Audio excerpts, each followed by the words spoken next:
everybody. I am Tim Schafer. I was the project leader on Full Throttle, and welcome to this exciting commentary. I'm Larry Ahern, and I was lead animator. I'm Casey Ackley. I was production manager. I'm Stephen Shaw, and I was the lead programmer. I'm Peter McConnell, and I was the composer. And I'm Clint Bajakian, and lead sound designer. Is there a reason you're not doing it like Drunk History? Would you like a drink? Because we have Wouldn't some. that be funny? No, not right now. I think we come up with a lot more stories. Yeah, we'll do that for our YouTube channel. Okay. Drunk Game Commentary. All right, you guys. Asphalt. Rip Burger, you're dumber than dirt. Oh, Mr. Corley, if you'd only listen. So this is our dramatic intro to the game. We want to be super cinematic, and it has the fabulous voice of Roy Conrad, the late great Roy Conrad. And now we're getting into our celebrity voiceover. Anyone know who the celebrity is? Yes, Mark Hamill. Mark Hamill as Rip Burger, super evil. he does a great job. He's Alan. amazing. Sure does. We knew a little bit that he would do a great job, not just from the Star Wars stuff, but he was already the Joker at this time. He's already the Joker in the animated TV series. Wow. So who was Corley? Malcolm Corley was Hamilton Camp. Hamilton Camp, who was also passed away, unfortunately. There's my Oh what? yeah, you got to go back to that. It's Little Gold Tim. Little gold Tim butt.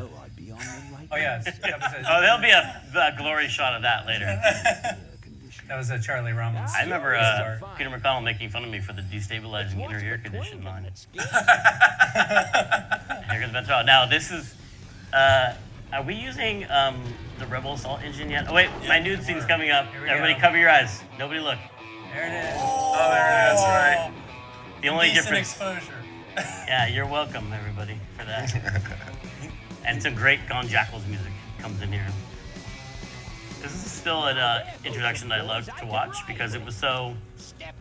It was really different than Day of the Tentacle, which is our last game, where we had a lot of trouble just getting the founding fathers to animate as they jumped out the window when you chopped down when you scared them out of the Constitutional Congress. Moving that many pixels of the screen was impossible, but this time we were using the Rebel Assault engine, which was called Smush. Yeah. And Steve, Well, how it's did the Insane engine. Wait, now what? Okay, Right, you tell us what was right, going on The here. Insane engine, it was the Insane engine. Smush was the tool that you created the Insane Okay. streams with. So this came about because of the advent of CD-ROMs, which had basically infinite storage compared to what we're used to on the 3.5-inch. Oh, look at these amazing credits. Here comes Steve's. Glory shot. Yeah, nice. Of course. Try getting these today in Call of Duty or what have you. What, opening credits? Yeah. I love opening credits. I guess I feel like they just set the mood. Yeah. And they, Brian Rich. They set the mood and they make you feel like you're going to see something awesome and epic. Absolutely. So you get to hear all this awesome music. Live band. So CD-ROMs came out and Mist was a big hit, and then Lucas made Rebel Assault, which was like took 3D rendered trenches and you could fight TIE fighters in these trenches, right? Right. And then we're like, we'll take that. Yeah, Vince came up with the streaming engine that did really well, and he kept doing improvements on it for Rebel Assault 1, Rebel Assault 2, et cetera, and this got put into here, and Yeah. It was mind-boggling at the time because he's like, look, I'm gonna do this thing. It's gonna store the data for one frame, and then the next frame, it's not gonna have the whole frame. It's only gonna have the data that changed. And we're like, what? That's a compression idea that has never been. That's crazy. So it allowed us to do full screen animation. An appealing notion, but improbable. And I'm sorry about telling this story, but we were talking about making a movie of this with MTV. Remember that? MTV wanted to put this on liquid television, and and I was in MTV in New York, and I was talking to a guy about it, and he was saying that he was playing this intro to the game, and that Mike Judge had walked by. Mike Judge was doing Beavis and Butthead at the time, and he walked by and he stopped and he walked back in. He listened. He's like, "Did that guy just say, whenever I smell asshole, I think of Marine?" Whenever I smell asphalt, I think of Marine. That's the last sensation I had before I blacked out. The thick smell of asphalt. And the first thing I saw when I woke up was her face. Well, if that was his face, he has a huge cleft in his chin. And that's what I think of whenever I hear that line, and I had to tell that story. We probably can't use that story in the commentary, though. Now you know. Sure you can. You would be well compensated for your time, of course. Not interested. Well, I'd like to make you just one final offer. I remember the dumbest things, like the back of the back of the bar where the dumpster is. I just remember telling Peter Chan to get rid of the ladder. Like he had a ladder there that went up onto the roof, and that was part of the learning. Like you can't put interesting things in adventure games because like the player's gonna want to go up that ladder and climb up there, and so he had to paint it out. He was so mad about that. But and I think of this room where we started talking about how did we do a game that stylized. Do you remember this, Larry? Like stylized, like but not a cartoon for kids. Because we didn't want to go quote unquote realistic, but we wanted to do something that was more adult. And remember, you guys talked a lot about Mike Mignola and we were looking at Hellboy and how things disappeared into the blackness a lot. And so you can see in the bar, there's a lot up in the TV and the pipes and stuff. It just kind of disappears into nothingness.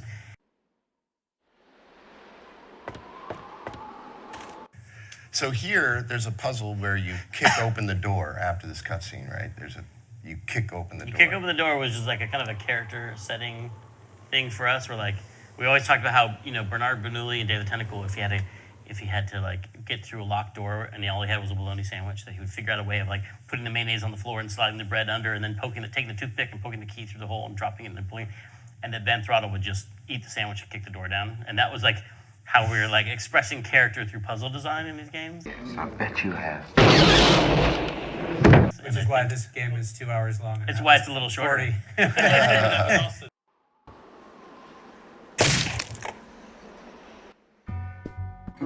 I fixed your door.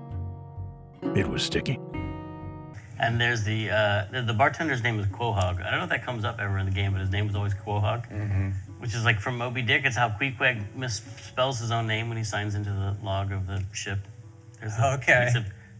Whenever I would do a search on it, I would always get Queequeg. I'm like, is that supposed to be? Because I remember you saying it was related to that. And then working with the animation team trying to do the high-res versions of all these characters, every time I got an email about it, it was spelled differently. Yeah. It's Quoog. It's Queeg. Look, I don't want no trouble. Just leave me out of this mess.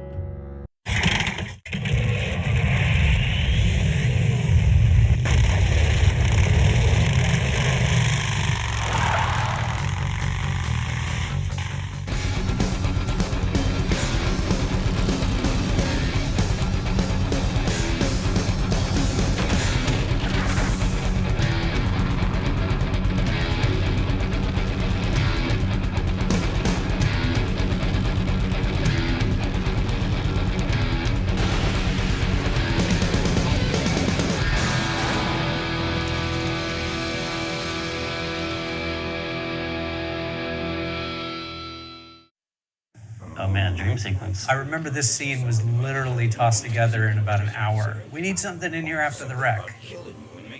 You mean lovingly crafted? Lovingly, yes.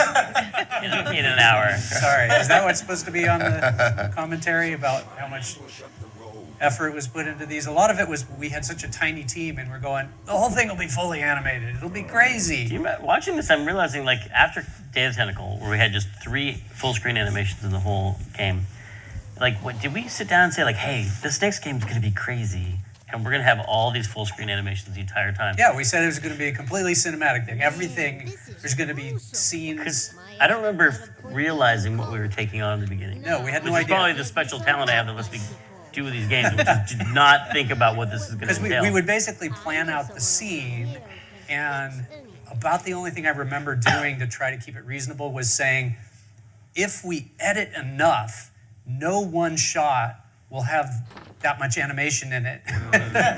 Just as the animation's getting complicated, cut to another angle, But still, the scene was going to last X amount of frames long. It's like somewhere in there, you're going to have to animate something. Yeah. So we just did a lot of fast-cutting MTV-style stuff, and we kept saying, well, if you cut to a close-up of the face, then not much is moving. If you do a master shot and you have a bunch of people doing stuff in it, that would take forever to animate. People picking up objects, putting them down, lip-syncing. But if you cut to just someone's eyes moving slightly, it's more dramatic and it is less. Yeah, so it was always like, you know, the guy that's swinging the wrench at the thing that's going to blow up, you'd get him to start to move, and then you'd show the reaction of the guy being surprised. And then you hear boom, and then you cut back in the little wisp of smoke. You live in this town? Well, Melonweed's not much of a town. What's left of it is sinking about a foot a year. People either learn to adjust, or they leave, which is fine with me. Not a people person? I'm just better with toasters, that's all. Maureen got her name. Originally, the story had two twins that were the twin daughters of Malcolm Corley, and they're named Maureen and Tina after these two girls who lived in the dorm with me in college. And then we cut Tina. So, sorry, Tina.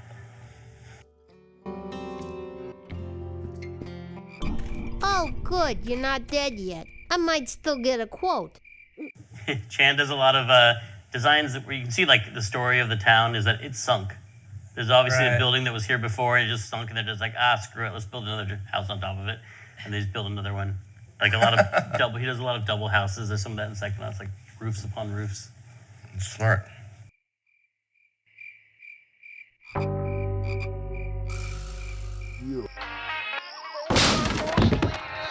or dead, but sugar, I won't let it go to my head. My mama's face has dripped down into the dirt, but I'm still chasing Chitlin's whiskey and skirt. This is the first scene that you hear the Chitlin's Whiskey and Skirt song. Yeah. That's my favorite song. Increased chances. Yeah. Well, it's the great John Spiegel of Chicago, friend of ours. It creates a narrative problem in the game, though, which is that post-apocalyptic. We always like, this is not a post-apocalyptic game. This is just an alternate reality, like an alternate world. Like, there's been no nuclear devastation. This is just a gritty, highway-based part of the country, and in the future. And but a lot of people thought it was like, because it is inspired by Road Warrior a lot in terms of its cinematics and the way it tells the story. But there's nothing post-apocalyptic about it. But that song is all about nuclear, like it's a post-apocalyptic song. And so it kind of feeds into that. So it's good to create false rumors, don't you think? Yeah, exactly. And it's a pretty ambitious game. Like, I feel like on every level we were just like... It's a long conversation. We got in way over. Well, now, does anyone remember? Well, I mean, I think we were thinking about things like, for me, I was thinking about Road Warrior and Yojimbo, because Road Warrior, I just love the way, it's just dramatic, gritty story being told, like an opera almost. And then Yojimbo is just the stoic hero. You've seen Yojimbo with Toshiro Mifune is like this really stoic main character who's not like a big tough guy who really shows off a lot, but he's really quiet until he goes and then he goes and kills 20 samurai, just really quickly. And Ben was really inspired by him. And then I got the screenplay for The Road Warrior somewhere. And in the first shot of it, Mad Max, like, he gets to a fork in the road, he doesn't know where to drive to, and he pulls over and he finds a wreck of a car and he takes a bumper off of it and he throws it in the air. Wherever the bumper lands, he drives off that way, which is exactly how Yojimbo starts, with him doing it with a stick.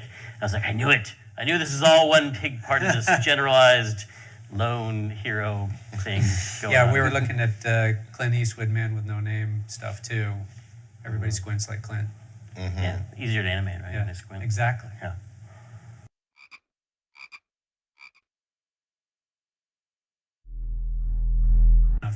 This is the first scene we did. I always thought it was... This is the first thing we ever wired up in the game? Yeah, we did this one specifically for, was it CES or whatever else, and we had to get it done, and we had just the assets for this. That cracks me up that we made like a two-room puzzle sliding. for CES. Did we do a special version of Ben? Because he's all that's darkly the black. lit. We didn't have dynamic lighting back then, did we? Right? No. Like nowadays, we'd be painted with a certain color that we would tune up and down. But here, we must have painted a whole other 3D we had in this game. my God. Was that the CES, Tim, where we had that guy on the motorcycle out in front of the booth? I don't remember. Pretending to be Ben Throttle. Right. I didn't remember. Did we have a booth babe, dude? We had a booth dude, and all us ladies were swooning. I just remember looking at the pictures thinking, that guy was a hunky man. We all wanted to go take a picture with him. Looks nothing Did like I someone even get to from go to that Full Throttle World. CES? I don't know. I don't remember seeing any of this. Tell me about it. Well, it was just a little booth in the back, but then there was a guy with a motorcycle right out front, and he was totally drawing people in. Maureen. Maureen is the Kath Soucie does the voice. She does a lot of cartoons. You look at the credits for almost any cartoon you're watching, Kath Soucie will show up. She does a great job with Maureen's voice, and she came back later on Brutal Legend and did Lita Halford. Hey, who's that down there in the yard? It's him. Get him. Where? Over there. Quick, you go around the other side and we'll have him cornered. Where'd he go? Just a pair of new forks and we're on the road. This was I feel like this is like one of the first puzzles we designed for the game, and I have fond feelings about it. I don't know if everyone likes this puzzle; they might hate it. But we were like, this game is not going to have a lot of complicated inventory combining puzzles where you collect a whole bunch of stuff and then put it together in inventory. It's going to be mostly all on the screen. So like here you come up and there's a rope, there's a chain you can pull and it opens the gate, but then you can't keep it open when you run through it. And the trick is to do something counterintuitive. You have to lock the gate. And I was so happy with that because it was all just right on the screen. You didn't have one inventory item, which is the lock. But then again, some people, like all puzzles, hate that puzzle. So, I like it.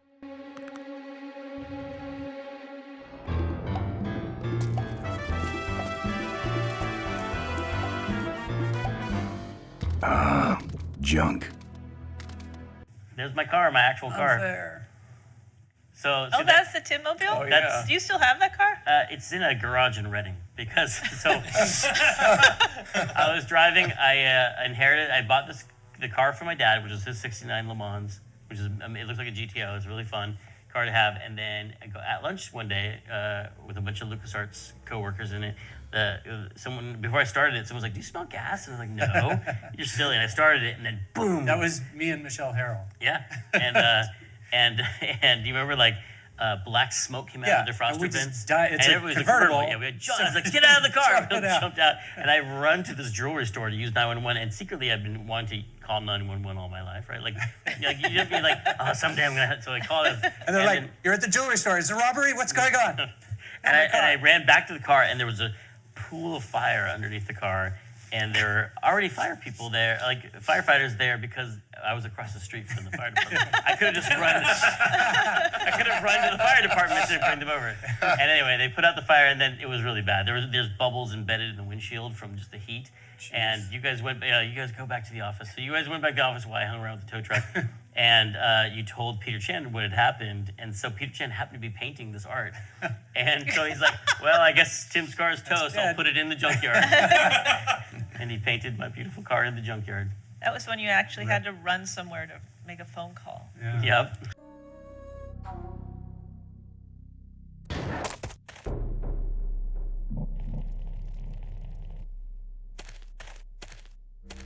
Ooh, fire damage. Forget about it. That line makes sense now.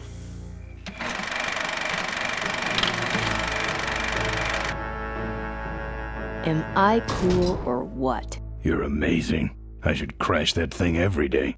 Did you notice the tattoo foreshadowing on Maureen's? She's got a little bit of a vulture's tattoo because it's like a big spoilers. I won't say in case you're playing this game and you don't know. But there's some foreshadowing right there. By the way, I had somebody contact me a couple months ago asking for the definitive version of the vulture's tattoo because she was going to get. Oh my god! Wow. And I was feeling terrible because she's going to ink it on her, and I'm like, I don't know. There's the pixelated version, but it's so messed up. And then there's a sketch that I have, but it's not the final one because I think trying to translate it to pixels and then shrinking it down, a lot of that didn't read. So I'm trying to figure out. Oh, I don't know what to tell her, which is the official one because it's kind of. I just sent her a bunch of stuff and said, take your best guess. I don't know.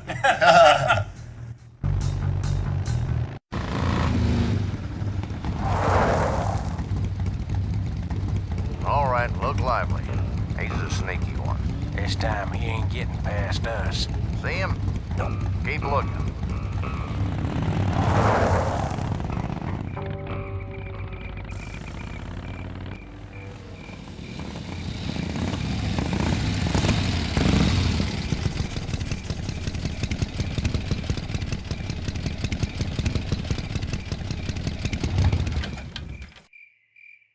One of the really really fun things about sound design for this game is Michael and Peter and I would occasionally have lunch with Gary Rydstrom, who was a sound designer up at Lucasfilm and Skywalker Sound, and he did the sound for Titanic and Jurassic Park and Saving Private Ryan, and I mean, come on, this is one of the very top sound designers in the world, and just having conversations with him, that's when we decided to really record a lot of the sounds originally, go out in the field with mobile recording rigs, and then also combining things creatively.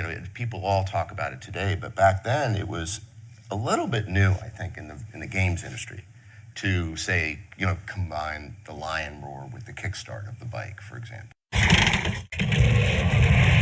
Yeah, this is definitely the first game we did it on, because I, playing Dot recently, I was like, I think these all came off a CD. I think all the sound effects in Dot, there's a lot of like we were lucky to even a cartoon sound effects library, and then immediately with Throttle, it's like you started the bees in the jar. No, not the bees! Not the bees! Oh, yeah. I always talk about the bees in the jar because I always thought it was so funny that like you got 4 motorcycle sounds out of like the 4 different motorcycle tribes, the gangs in the game. You had the bees in a jar that were slowed down a lot for the Rottweilers and sped up a lot for the cavefish. Yeah. So what do you remember the components of like Ben's bike? Well, Ben's, we hired a biker from San Francisco who had a Harley chopper. Very customized. Very not painted. It was all just sort of nickel colored and straight pipes, which basically were like cannons going off every stroke. And there's just so many stories about that whole recording session. Set off car alarms in his neighborhood when he drove through it. Set off car alarms, and he was the real deal too. I mean, he had a couple bikes, but he brought that one up to Marin, and we had a whole long recording session, and that ended up being Ben's bike. Wait, I want to hear about how you got the bees in the jar. Oh, I think that was a library sound. That actually was a library sound, but we used a lot of Clint used a lot of I thought you captured all the bees. It must have taken all day. Heard a lot. I remember Gary Rydstrom came around and actually looked at the game when we were working on it. That's right. He liked a couple things. Yeah, in fact, he complimented. I had looped a tiger growl and looped it for an element when the bike is just idling, and he goes, "Nice loop." That's one of the things you just. But whatever, I thought there was a donkey bang and a jet engine and a line roar. So those are the other biker gangs, not Ben's bike. In Ben's bike, the main thing was the lion when he kicks it over. The lion roar with the sound of a bike being kicked over. And then the purring. It was not a purr, but it's kind of like a throaty growl of the tiger for when it's just idling.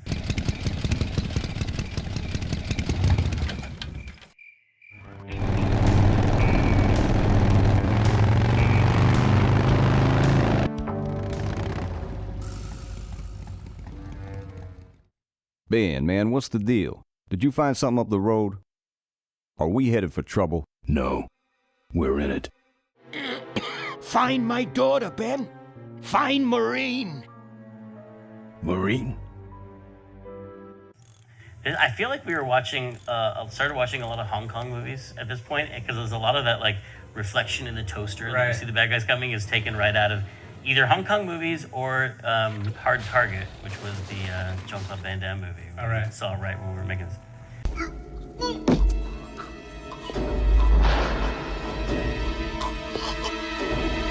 Also easier to animate the villain really small in a reflection. Yeah, and wiggly in a toaster. I wonder how many people say they use Hard Target as their... Basically, this is Hard Target, the game. And I think only 2 people were inspired by Hard Target, Van Damme and Tim. Now I remember. You're the smart one, aren't you?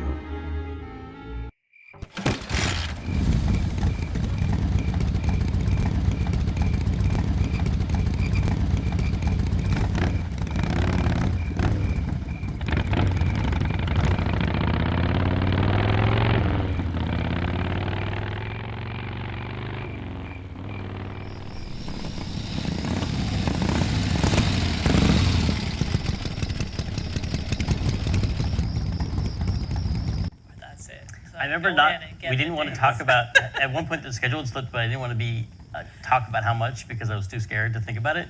And you're like, do you want to know what the budget is? I was like, no. And I was like, what is it? No, what is it? It was like $1 million. It's $1 million. And it was and we had like gone from Monkey Island, which was I think was $200,000, and just had never conceived of money like that before. And like this game is the first one. It's like it's $1 million. You could only whisper the I remember breaking that mark and everybody talking about like, holy crap. $1 million. I do. Game. I remember spending countless hours just staring at the budget, where I'd like have to put in the actuals for the month, and then based off of that, project how the rest was going to change, and add more months and more dollars. And If Miranda's thug is the same one that trashed Moe's place, that could be Miranda's camera I saw there. But then, who's got the film? Joe, you remember the Scum Debug key? The Scum Debug key. No. What was the Scum Debug key? Wasn't it Control D or something? Matilda? Oh, after Matilda? You typed in like Control D Matilda on the keyboard, and they would turn on all the Scum jump codes and all the. Oh. I wonder if that shipped in the game. It did. It did? Yeah. Don't try that. Don't try that at home, kids. Control D tilt the what? It's like Control D, and then you type in Matilda. Control D Matilda. Don't do it.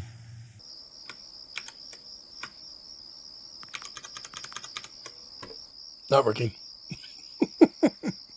Ever hear of this place? Uncle Pete's Mink Ranch? I remember there used to be some sort of weasel plantation or something up the road. Down Highway 9 on the other side of them damn roadblocks. He did have a fuel leak, and he took my fuel line to fix it. That trucker's gonna die for what he did. I remember for Casey it was Tim Wrangler. Tim Wrangler. But this wasn't, it was Grim where you were like listed as pre-production. I was the producer, production right? manager on Full Throttle. Okay. Although I love And the then name of the title producer, I was really disappointed. Wait, who was the producer? Did we have? Well, We Lucas didn't have a producer. didn't have producers. We had a project leader. And actually, when we did have producers, I remember that didn't help so much because it would be somebody that was on like half-time or less. It was me and Wayne splitting all the projects down the middle. As producer, you mean? the very beginning, yeah. Tucker can, if we still don't respect producers around here, still treat them like, right? I'm Tim Wrangler now. Good work with that. That's a more prestigious title than producer. Velvet Underground just wouldn't have worked for this. Oh yeah, so originally we were trying to get music. We were thinking about getting licensed music. And we talked to some record companies and they offered us for free the entire catalog of the Velvet Underground. Which was such cool music. Which is, yeah, which we loved. But I was like, I don't know if this fits the biker theme. You gotta put And then also like the Clash was one of them offered to, because they were shipping a box set of these things. Yeah, I think the Clash was, but And they the were one we wanted was, yeah. we wanted Soundgarden. Or I wanted Soundgarden because they had a song called Kickstand. Right. And it just set in the kickstand, and that song Kickstand was so perfect for it. So, should I tell the story? We went down to LA. Yes. Me and Jackson Morrison went down to LA to go to A&M Records to try and get them to give us. And we hadn't done any licensed music really at all, except for like Star Wars music. And we showed the game to them. We showed them the CS demo with the gas siphoning and stuff. And it was these young executives. They were like, "This is really cool. We really like it." And then like the big guy showed up, and I think he was like either A or M. I recall the story being Mr. M. Mr. M came in, and he sat down, and the younger guy was like, "Okay, Tim, why don't you tell him all about the game?" And Mr. M was like, "No, I want to hear from you. Tell me why you thought this was a good idea." And so he was putting his own guy on the ringer, like, "Why'd you bring me in this meeting?" And we talked about it, and actually they were kind of into it until when Jack was talking, they realized that we weren't going to pay them any money. We just wanted to get the song. We were trying to explain that it was going to be exposure for them. Yeah. That means all we have to do is sit here and wait. Yeah, so where were we with 3D? Like 3D had already entered the world of games, right? But we were like, no, we love 2D stuff, but we have all these vehicles we have to make. Dark Forces was just before this, right? Or just it was concurrent. It was concurrent. It shipped around the same time. It shipped around the same time. That's right. Because we technically shared a wrap and party. that was sort of knocking off Doom to some extent. It was. I had 3D. So was Rebel already happening? Because we had a 3D department. There was like 3 guys. Yeah. I think Like, that's sit around. that's why we had it what them was for the Rebel Assault stuff. Yeah, I think so. And then, yeah, we were talking about there's no way we can draw. Like we were looking at all the reference material from that anime film Akira, all the motorcycles. We're like, there is no way we can draw this stuff by hand. But then we were trying to figure out how do we get it to look 2D and just compressing the heck out of the palette and simplifying it. This was a... Because they probably didn't have the cartoon renderers back then, right? No, we didn't have cell shading or anything like that. So it's just... I remember there was a big struggle was trying to get it to actually match. Yeah, so we were just trying to limit the palette, and then we had the 3D Ben on the bike, and then we would draw over it. It's an emotional thing. Don't try to understand.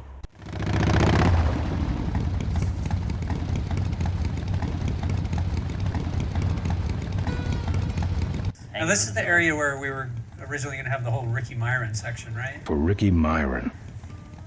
We were jumping over. Yeah, you have a gorge. We do have that here with the gorge. You jump over. No, but there was the stunt show and the whole Ricky Myron character stuff. For Ricky Myron. Ricky Myron, by the way, is a kid I went to. I was in 4th grade, Oh, yeah? and we're on the playground, and I had this rock, and for no reason at all, I want to see how high I could throw this rock in the air, and I threw it as high as I could, and it came down, and it hit Ricky Myron in the head. And he was like, "Why'd you do that?" And I was like, "You know what? Someday I'm gonna make you a star. I'm gonna Put you in the game. I'll make it up to you. I'm gonna put you in the game, and then I'm gonna cut you out of the game. Yep. You're gonna be referenced, but you're gonna be a great daredevil. Lots of interesting backstory because it was the stuff we cut. Remember, because the game was getting so huge, and we're like, we'll never finish this. And I think there was that and one other section. We were looking for stuff to cut, and everything was too interconnected to everything else. And we're like, we can't cut anything except the Ricky Myron section. That's kind of its own piece. Many have tried to cross the mighty Cuyahoga Gorge, and many have failed, except for Ricky Myron, the Flying Torch.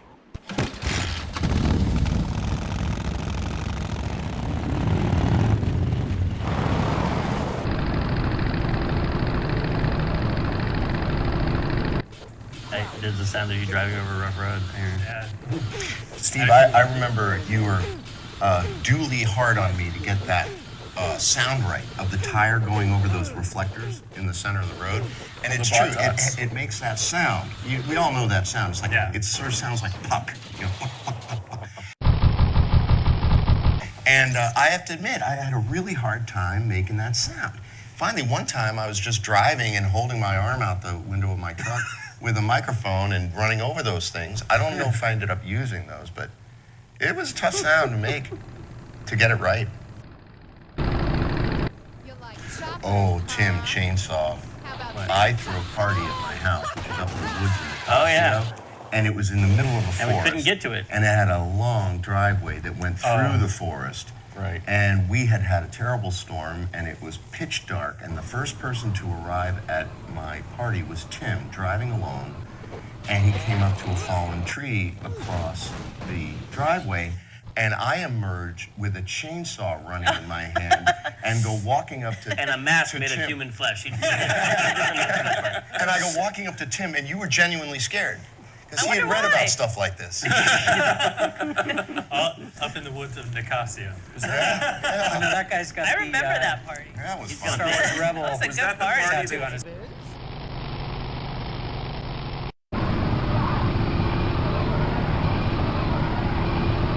Yeah, where is this place? It's just like a circle of bikers randomly driving. Well, it's like Highway 9. Actually, I wonder if there's a highway called Highway 9 on the way down this like Santa Cruz that bikers love. It's an actual like biker road where bikers go on a lot, and there's a lot of biker bars on the way and stuff. So that's real. That's right out of the pages of California history. Is that 17 that you're talking It's about? off of 17. Or it's the mountain road that you would take next to 92 and Highway 1.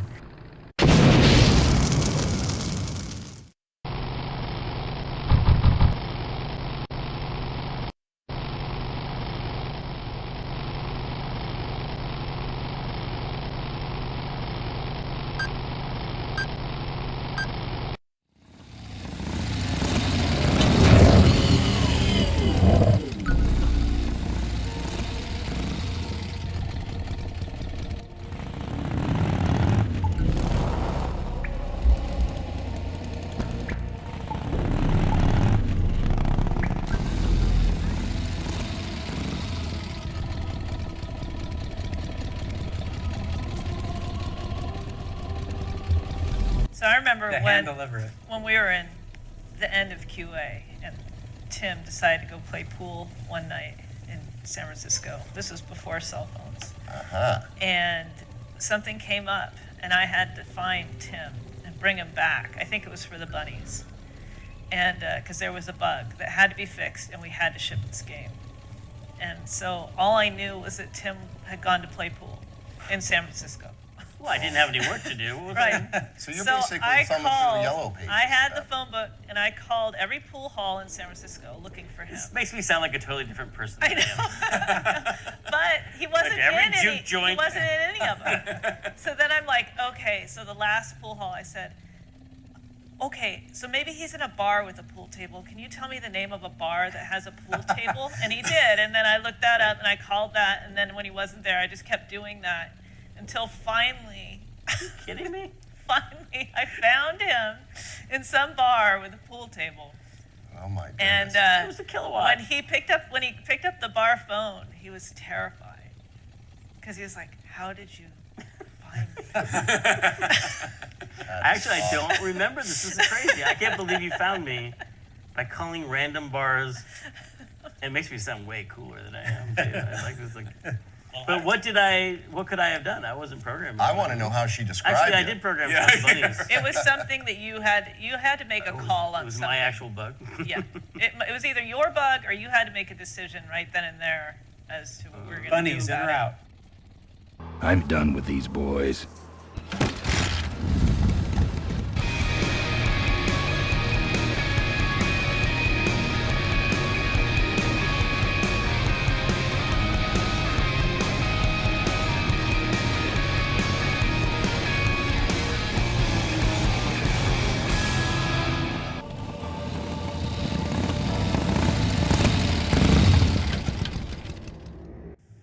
Yeah, you remember how we got the rock and roll to sound so good in the game? Oh, we just deliberately distorted it? Yeah, we turned it up because of the low sample rate. We turned it up so it was about 50% too hot. Clipping. So it was clipping, so all the waveforms were being chopped. Right. For all you audio geeks out there. It's a real no-no.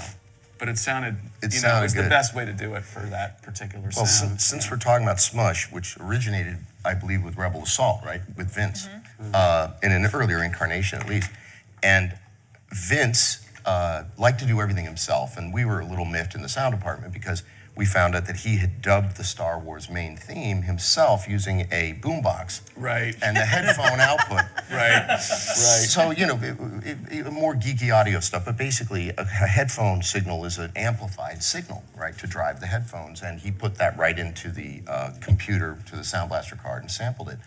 And it sounded really big and huge and over the top. And we said, Vince, let people do this who know how. So we couldn't get it to sound as good as he had it. No matter what we did. And then I finally realized the only way to get it to sound better, or even just a little better than what he had, was to deliberately clip it and overdrive the analog signal and overdrive everything.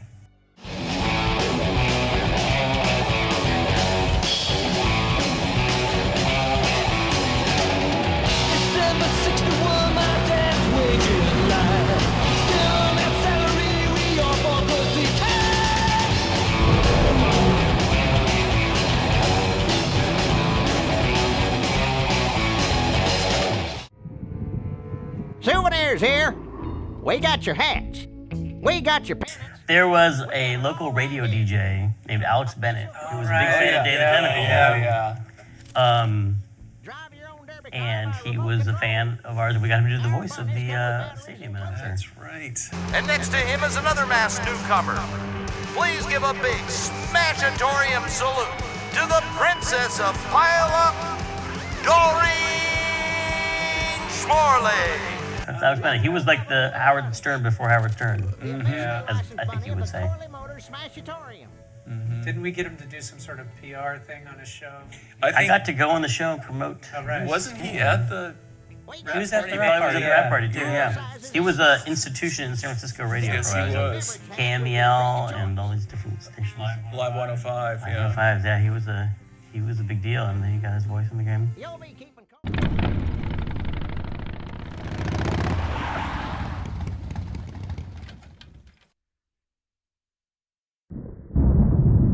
There's the Vulture's hideout on the other side of this field. I've heard a lot about the Vultures. And I guess it's all true. I remember going into Tim's office at one point as the deadline was looming, saying, "Tim, you got to cut the mine road or the bunnies." Oh, God. I remember He's like, "I'm not cutting either one." Mine Road or the bunnies? Yeah, I'm like, "You Were got to they the cut ones- one, Tim. Something's got to go." We had Oh, already it's a cut bump- so much on this game, I was like, we can't cut anymore. And the bunnies are crucial to the narrative.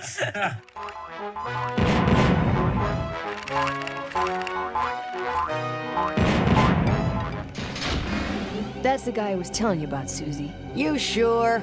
Yeah. All right, vultures, rack 'em up.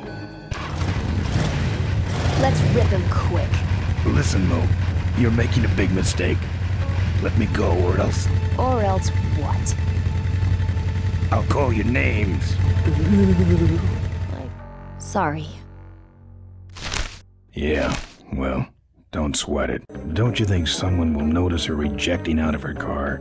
No, they'll all be watching you running around on fire. Yeah, that's another question I have. All right, folks, hang on to your chili dogs, cause it's time to start. The Corley Motors Smashatorium Amateur Driver Ultimate Destruction Maximum Carnage Marathon. Let's meet our crash cage gladiators. It was George. George Lucas. Oh, No, it's just a lookalike. That's awesome. No, that's not George. It's Somebody in a George costume. I love the hair. See, they're all in disguise. Marine's got a wig on. Okay, Mo, time for our big finale. Do it! Now that's an explosion, ladies and gentlemen. Can't see any survivors. Wait, what's that? It's the Unknown Avenger, and he's on fire! Let's give him a hand, folks. That looks painful. We really should put him out right away, but what a show, huh? This is your moment to shine. He's still going. Well, folks, it looks like the party's getting a little out of hand. The stadium seems to be catching fire, but let's all remain calm and... Yeah, you're right. The derby's over. Run for your lives! So, Keith of the Gone Jackals recommended a guy he knew who had a Harley with straight pipes, a big old chopper, and every single cylinder stroke sounded literally like a cannon going off. I mean, literally. And that's Ben's bike. And we did a bunch of pass-bys and starts and all the things that you would do. But the best recording that came out was strapping a Walkman Pro with a cassette. It was a cassette recorder, which was actually really good that it wasn't digital, that it was recording on a magnetic tape because it's such a loud sound pressure. And we strapped it on the back of his bike with a gooseneck going to an SM57, which for audio people who may not know, is often used on a snare drum. It can take a lot of sound pressure level, these mics. You could mic, a cannon. It was invented for the military.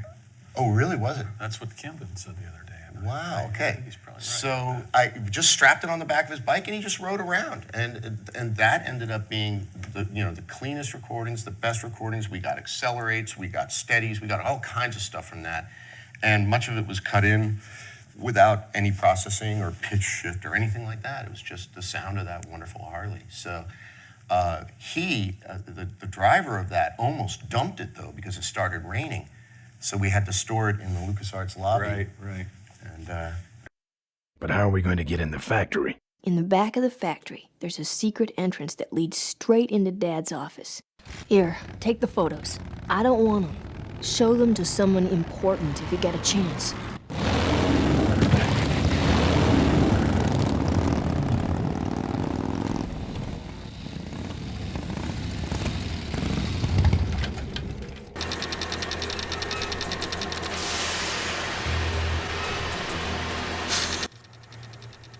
Okay, I have to talk about this puzzle because it's causing me a lot of grief. This is the second puzzle everyone gets stuck on, and they hate and they get really angry. One. So the puzzle is supposed to be that you have to line up your knees, your eyes with a crack on the wall, and the puzzle is supposed to be that Maureen wasn't a grown-up woman at that time. She was only a 4-year-old girl, so the crack should be much lower, and if you go there and kick it, it works. But we're worried people would just brute force it and kick everything, so we made it so you couldn't kick it unless all these gauges were all lined up, which is a little contrived. And so, but the thing that's where I learned the rule of adventure games. If it's possible at all to brute force something, they will do it. They'll be like, well, I guess I just got to kick every pixel on this wall. And so people would kick every pixel and be like, why did you make that stupid puzzle where you have to kick every pixel? And I'm like, it was supposed to be this other thing. You're supposed to figure it out. You're supposed to think the way I thought about it. And so that was a big learning experience for me.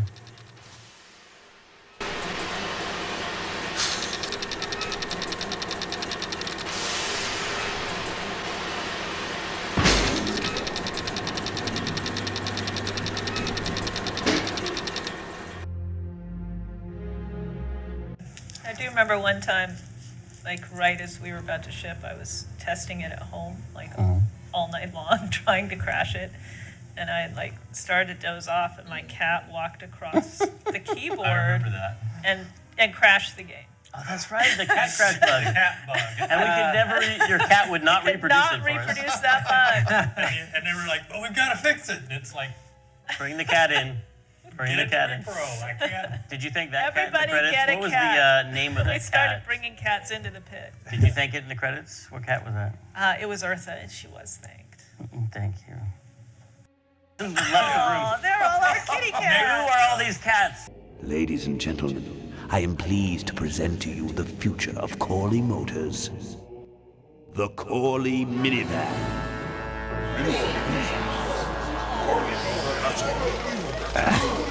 Corley was right. I never dreamed it would actually come to minivans, though. So this is at the time, this is the worst thing we could think of to happen, which was that the motorcycle company would start making minivans. Because minivans, I feel like minivans, they're pretty new in the 90s, right? That's true. That's when they emerged. They were the epitome of just selling out and living a suburban life. Yeah, I've got one. I would love to have one right now, let me tell you. Yep.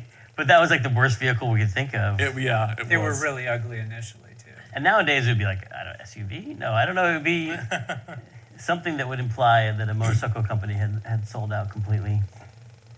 Because we were like, how do you make it? You know, motorcycles, they live with a high-risk situation. How do you really threaten? How do you make something really scary? Like their way of life is going to end, and it's that their favorite motorcycle brand would start making this symbol of normal life. Domesticity. Domesticity, suburban exactly. bliss.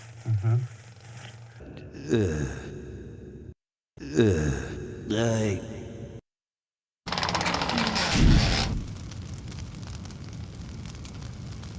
Well, I'm out of ideas.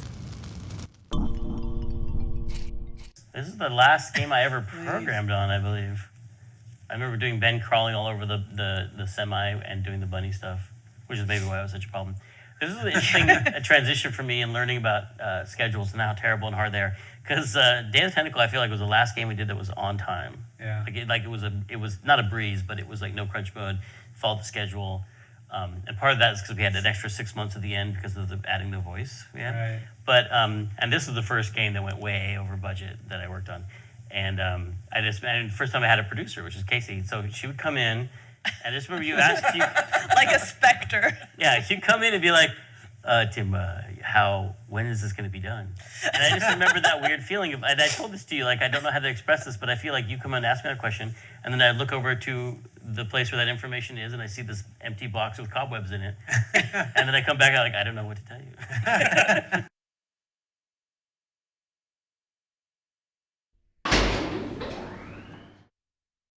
Hey, when is it that George came down and spoke to us all, and he said he had his 55% rule? There was a game that precipitated that. I thought it was 40. If you get 45% of what you want, then you're... No, 55. Oh, really? Yeah, it was 55. No, it was just over half. He goes, if you got this great idea and you think it's going to be killer, and through the realities of relegating it with a team and all the collaboration, all the technical limitations, you get it to 55% of relegating your concept, the audience will get it. and it's time to let go and ship your products, folks. Like, come on. Right. This is a business after all.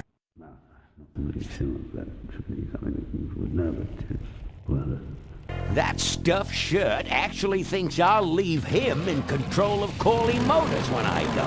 Boy, is he in for a surprise.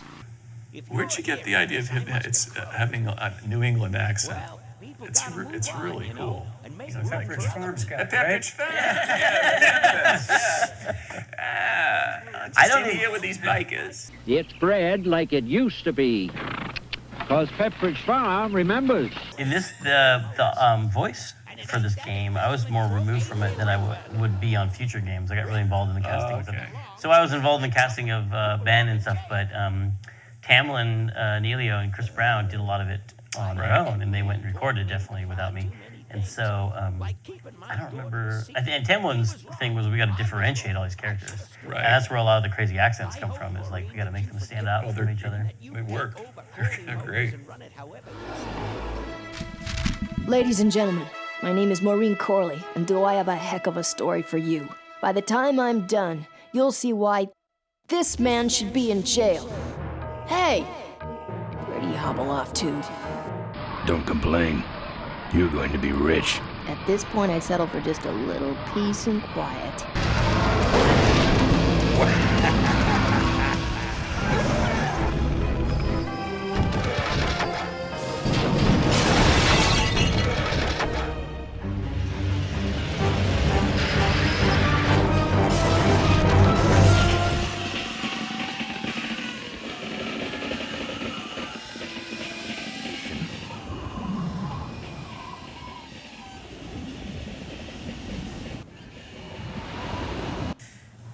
I feel like I remember programming this part too, because this is all like a reference to Dr. Strangelove. The code that you enter is I think preserve our essence. Yeah, which is or a big Peter. Peace on earth, purity of essence.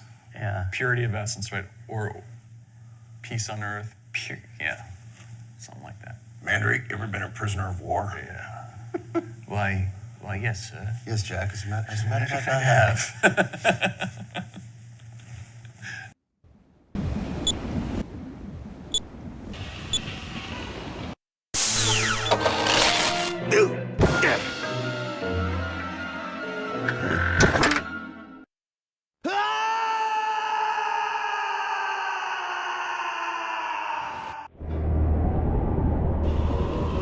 Wait, come back! We need your weight in the plane!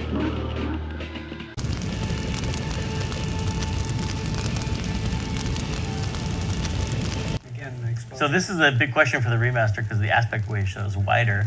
And one of the puzzles here is as you run out of this, you don't see Ben's bike lurking in the corner. So you try to run for it and then you blow up. But it was a puzzle to you have to walk to the left to pan over to see the Ben's bike.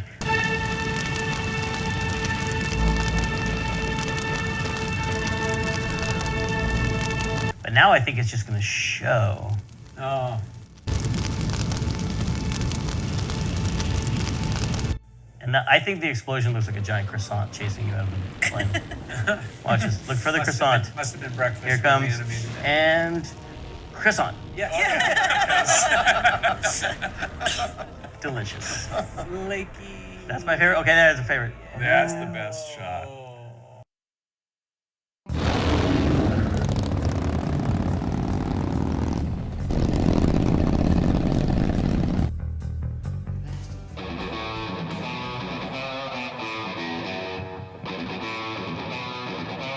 Celebrity picture. Haitian political analysis? That was our custodian. We'd be working late in crunch mode, and the janitor would come by to clean up, and we'd end up talking to him for a long time. His name was Paul. Do you remember Paul?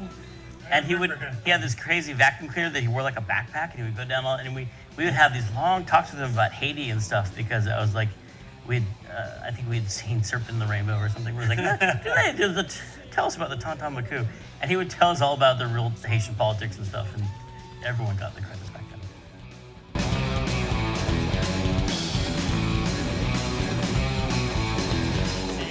Gonna give you 2 weeks till I break out the plan. I think this is, I don't know, oh my God, I can't believe I got away with any of that. Like, someone complained about not being in credits, so I put him in as one. Oh, what a jerk. Now I totally remember why people hated me. Get out of town.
They're all our kitty cats. Who are all these cats? This is what bothered me. I've got 3 cats in there. How come I didn't get my cat? Yeah, I stand by the statement. Hey, isn't Gigi? Mine are Indian dogs. Who is Monkey? Yeah. Monkey. I forget now.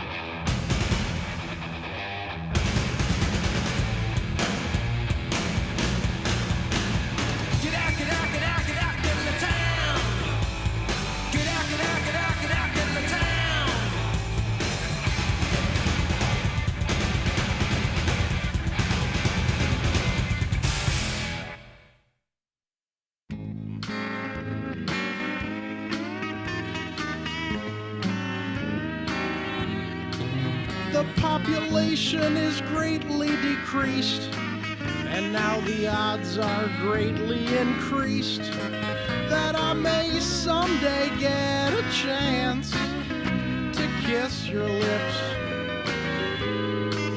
I thank the Lord each day through the apocalypse. Well, thank you guys for coming and doing commentary. Do you have any final thoughts you'd like to share? How'd you like working on that game? A lot better than I remembered. Wait, the game was better than you remembered? Or working on it was better than you No, remembered. it looks good. It looks pretty good. I'd play that. It was really fun. Fun project. I remembered late on that there was one Easter egg that apparently Clint and Mark Crowley put in. Oh. That one night I heard when they were getting punchy. What Easter egg was that? I don't remember. The safe. The when safe. you punch in your code in the safe, if you enter Mark Crowley's birthday, then... Oh. Can it be said? Do you remember that? I don't even remember that. Yeah. This goes to show Is you. that ship in the game? It's like Cooper Khan. Oh, man. Because it was the whole thing where we were like saying that we had to know about like every single Easter egg, just let us know so we knew it was there. And I guess they got punchy and decided to put it in. There must have been some sort of vocal gratification. Says it's still But all these years later, we're grateful. We're grateful that made you know it in. Mark Crowley and his birthday, you can find it.